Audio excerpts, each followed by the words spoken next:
Arjun regular bail petition case శుక్రవారానికి వాయిదా పడింది.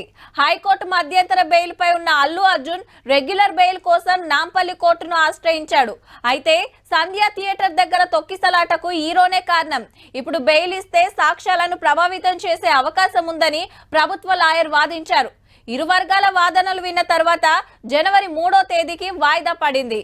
మరోవైపు రేవంత్ రెడ్డి కాబట్టే హీరోను కూడా అరెస్ట్ చేసిండు. చట్టం ఎవ్వలకి సుట్టం కాదు, పోలీసుల తప్పేం లేదు. అల్లు అర్జున్ జాగలో రేవంత్ రెడ్డి ఉన్న అరెస్ట్ చేద్దరు. గొడ్డితోటి పోయేది గొడ్డల దాకా తెచ్చుకున్నాడు. మేం కాదులో ఆంధ్ర చిన్న సీఎం పవన్ కళ్యాణ్ సారే అన్నాడు గిట్లా.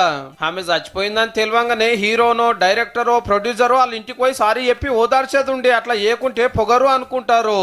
ఒక అల్లు అర్జున్ కి ఇల్లు కాకుంటే ఎవరో ఒకరు పోతే అయిపోవు. అందరిని ఇడిచిపెట్టి హీరో మీదకే నూకుడు కూడా కరెక్ట్ కాదు అన్నాడు. ఇలా దిల్ రాజు సార్ పవన్ కళ్యాణ్ సార్ ను కలిసినాక ఇలేకలర తోటి ఇట్లా ముచ్చట పెట్టిండు.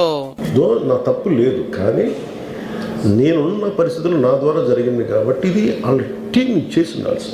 కానీ ఇక్కడ సమస్య ఏం చేశారంటే మొత్తం హీరో మీద పెట్టేశారు అండ్ ఒంటరి వ్యక్తిని చేశారు. అది నాకు కరెక్ట్ అనిపించింది. కావాలని చేయకున్నా జరంత నిన్నర్ చూపిస్తే ఇంత సీరియస్ కాకపో అనేది సార్ మాట.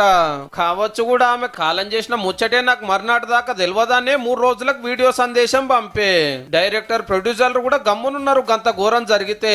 కానీ జైలుకి అట్లా పోయి ఇట్లా వస్తే అల్లుగారింటి కాడ సినిమాల జాతర నడిచింది కా దినము. మళ్ళీ నాడు మైకుల ముంగట మాట్లాడి పోలీసులే నా కాడికి రాలేదని చెప్తే బాజాబ్తా వీడియోలు బయటికి చూపించారు. మనిషి చచ్చిపోయిన కేసు కాబట్టి ఇంత దూరం తీసుకోపోకుండా ముందే సారీ చెప్పేది ఉండే అంటున్నాడు. ఎక్కడో ఒక మానవతా దృక్పథం లోపించింది ఓవరాల్ గా. కానీ తొక్కిసలాట 20 రోజులైనా సినిమాలు ఎవ్వరు కూడా ఇట్లా మాట్లాడలేదు. మా చిన్నమామ చెప్పింది వాజివే అని బన్నీ బాబుకి ఇప్పుడన్నా అనిపిస్తున్నదో. అల్లు అర్జున్ గారికి రేవంత్ రెడ్డి గారి మధ్యలో చెడినట్టున్నది. పుష్ప 3 రిలీజ్ కాకపోతే రేవంత్ రెడ్డి గారు పుష్ప 3